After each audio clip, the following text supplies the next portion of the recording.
Hello everyone, good morning. This is another video based on quantum mechanics for potential state. In the previous video, we have dealt with one-dimensional infinite potential box and its applications. Now, potential state में होता क्या है वो देखते हैं कि potential state में suppose particle is free everywhere, but beyond a particular point x is equal to 0, potential increases sharply. तो ये जो लैंग्वेज में हम इसको मैथमेटिकल टर्म में समझना चाहते हैं.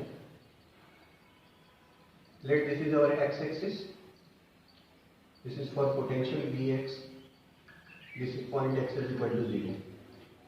सो particle where reading from left to right beyond x is equal to 0. क्या लिखा है? Beyond a particular point x is equal to 0 potential increase sharply. मतलब इसके बाद पोटेंशियल शार्पली क्या होगा? इंक्रीज करेगा. This is V0 and particle is coming from left to right. तो in this problem we analyze about the flux, कि flux की changes कैसे होंगे. ठीक है, समझते हैं इसको. In this we will consider two cases. Case first, energy of particle is below, मतलब smaller than V0, and case two will be energy of particle is greater than V0. V0 से अगर एनर्जी ज़्यादा होगा तब क्या होगा, और V0 से कम होगा तो उसमें हमारा वेव फंक्शन क्या होगा. पार्टिकल रीजन फर्स्ट और सेकंड में किस तरीके से बिहेव करेगा उसका एनालाइज करेंगे. तो केस फर्स्ट कंसीडर करते हैं कि energy is less than V0. Energy आपका पार्टिकल का जो है V0 से कम है, मतलब नीचे. ठीक, this is our region first, this is our region second. Now classically क्या होना चाहिए कि ये हमारा पोटेंशियल है. क्लासिकली ये होना चाहिए कि पार्टिकल लेफ्ट साइड से अगर यहाँ पे आ रहा है, पोटेंशियल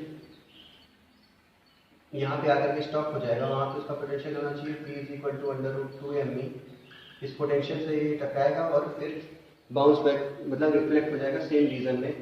सेकेंड रीजन में कोई भी पार्टिकल का वेव फंक्शन हमें नहीं मिलेगा, मतलब सेकेंड रीजन में पार्टिकल नहीं आ सकता. मतलब क्लासिकली पेनिट्रेशन पॉसिबल नहीं है, वहाँ पे इसके पोटेंशियल में कोई भी चेंज नहीं होगा. ठीक है, बट क्वांटम मैकेनिक पिक्चर थोड़ी डिफरेंट है. तो हम श्रोडिंगर इक्वेशन का यूज करते हैं यहाँ से. तो Schrodinger equation del two psi upon del x square plus 2m upon H cut square e minus d x sine x equal to 0.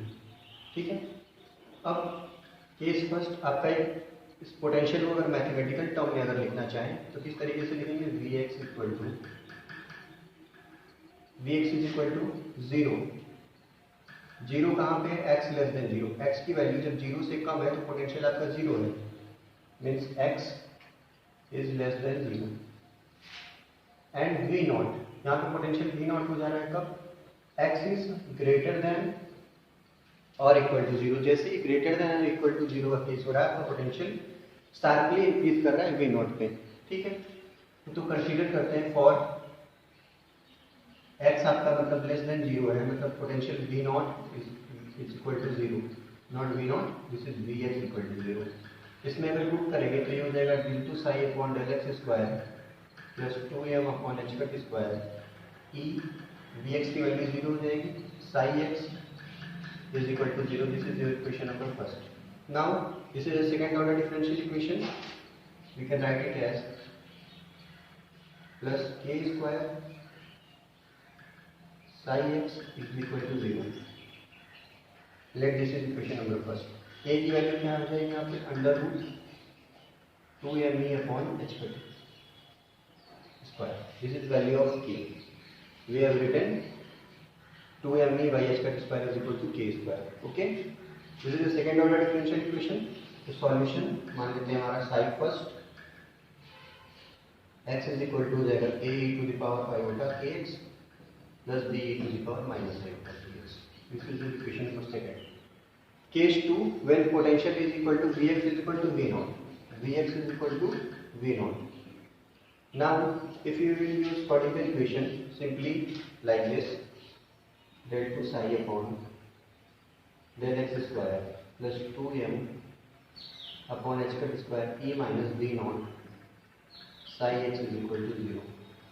नाउ यहाँ पे आपका ए माइनस वी नॉट है, आपका एनर्जी का लेवल ये है, this is your level energy. V naught जो है वो ई से ज़्यादा है, तो ये जो टर्म आएगी वहाँ पे नेगेटिव आ जाएगा। तो इसको हम इस तरीके से लिख सकते हैं del two upon del x square plus minus हो जाएगा 2m V not minus E upon H का square psi x is equal to 0। अब इस टर्म को अगर हम अल्फा कंसीडर कर देते हैं तो क्या हो जाएगा, del two psi upon del x square plus minus alpha square. ये टोटल टर्म को हमने अल्फा, जैसे यहाँ पे के स्क्वायर कंसीडर किया था वैसे यहाँ पे अल्फा स्क्वायर कंसीडर करके इसको सेकंड ऑर्डर डिफरेंशियल इक्वेशन बना लेंगे। फिर ये हो जाएगा psi x is equal to 0। अब यहाँ पे माइनस साइन है तो ये आयोटा की टर्म नहीं आएगी, और यहाँ से तो सॉल्यूशन लिखेंगे psi two is equal to C E to the power के X plus D E to the power minus के X. This is your equation number 3। Okay, यहाँ तक I think simply mathematical terms जो है वो clear होंगी। Now अगर हम बात करें कि वेव फंक्शन क्या होगा, इन्फिनिटी पे 0 होना चाहिए, तो यहाँ पे बाउंड्री कंडीशन यूज करते हैं at X tending to infinity. तो psi to X tending to infinity, तो C E to the power के x tending to infinity plus D E to the power minus के एक्स टेंडिंग टू इन्फिनिटी 0 होना चाहिए wave function. ठीक है, Sai is equal to 0। तो यहाँ पे जो टर्म है अगर x is equal to minus infinity रखेंगे तो ये टर्म तो 0 हो जाएगी, तो ये हो जाएगा c E to the power के x tending to infinity is equal to 0। अगर इन्फिनिटी रखेंगे तो हमारा कौन सा टर्म 0 होना चाहिए, यहाँ से सी, और therefore c is equal to 0। अगर सी को यहाँ पे हमारा 0 मिल गया और इस इक्वेशन में अगर हम पुट कर देंगे तो साइड टू हमारा क्या मिल जाएगा, from this equation side is equal to c is 0 means this term is equal to 0, only this term d E to the power minus के एक्स। ये हमारा सेकंड रीजन में वेव फंक्शन मिल गया। मतलब यहाँ पे क्वांटम मैकेनिक में क्या है कि पेनिट्रेशन की भी पॉसिबिलिटी है, पेनिट्रेट कर रहा है, मतलब आपको इस साइड में पार्टिकल मिलने की पॉसिबिलिटी है, बट क्लासिकली ये पॉसिबिलिटी नहीं कंसीडर करते हैं। तो यहाँ से अगर हम देखें तो psi first is equal to a e to the power iota k x, जो हमारा इंसिडेंट हो रहा है, psi second b e to the power minus iota k x, ये हमारा रिफ्लेक्ट कर रहे हैं, और साई थर्ड हमने जो कैलकुलेट किया d E to the power minus के एक्स, ये आपका ट्रांसमिट हो रहा है। ठीक है, अगर इससे हम प्रोबेबिलिटी करंट डेंसिटी निकालने की कोशिश करें तो साई क्या हो जाएगा, एच क्रॉस के बाई एम एम्पलीट्यूड का मॉड स्क्वायर।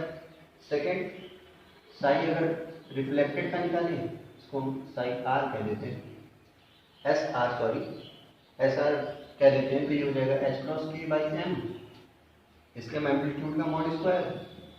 लेकिन यहाँ पे क्या आयोटा की टर्म है, मतलब आयोटा यहाँ पे नहीं है इस वेव फंक्शन में, तो यहाँ पे ट्रांसमिशन कोएफिशिएंट कितना हो जाएगा, सही, not transmission coefficient, this is probability current density for transmission is equal to 0।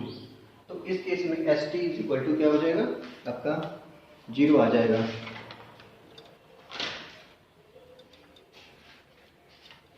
तो ये है हमारा प्रोबेबिलिटी करंट, तो ये था probability current density for incident, reflected and transmitted. तो यहाँ पे हम अब ये जितने भी मैथमेटिकल टर्म्स हैं इसको हम अगर एनालाइज करने की कोशिश करें तो ये हमारा एक प्लेन वेव पूरा इंसिडेंट हो रहा है, यहाँ से अगर इंसिडेंट हम बनाएं लाइक दिस, यहाँ पे आ रहा है। सेकेंड रीजन में हमारा क्या मिल रहा है, d E to the power minus alpha k x minus के एक्स। इसका मतलब क्या होगा कि एक्सपोनेंशियली डिक्रीज हो रहा है ये सेकेंड फंक्शन, सेकेंड रीजन में। फर्स्ट रीजन में ऑसिलेशन, सेकेंड रीजन में आपका एक्सपोनेंशियली डिक्रीजिंग। यहाँ से अगर रिफ्लेक्शन कोएफिशिएंट निकालने की कोशिश करें,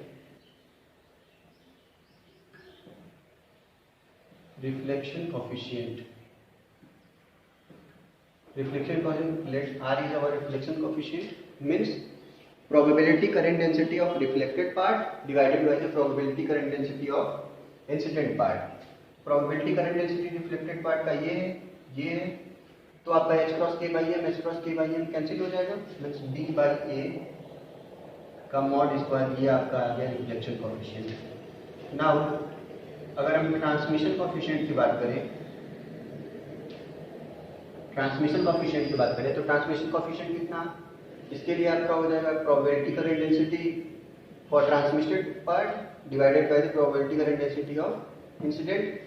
अगर ये 0 है तो ये ट्रांसमिशन कोएफिशिएंट कितना हो जाएगा, इज इक्वल टू 0। आपका ट्रांसमिशन कोएफिशिएंट यहाँ पे कितना कंसीडर हो जाएगा, 0। तो ये था आपका केस फर्स्ट, जिसमें आपका एनर्जी लेवल जो है वो V0 से कम था। इसके लिए हमने रिफ्लेक्शन कोएफिशिएंट और ट्रांसमिशन कोएफिशिएंट को कैलकुलेट किया है। In the next video we will consider case second. Case second को कंसीडर करेंगे, जिसमें आपका एनर्जी लेवल जो है वो क्या होगा, ग्रेटर देन V0 होगा, मतलब एनर्जी लेवल यहाँ पे कहीं लाई करेगा। तो देखते हैं इसमें क्या चेंजेस आता है, क्या हमें ट्रांसमिशन कोएफिशिएंट की वैल्यू मिलती है या नहीं। Thank you, please like share and subscribe.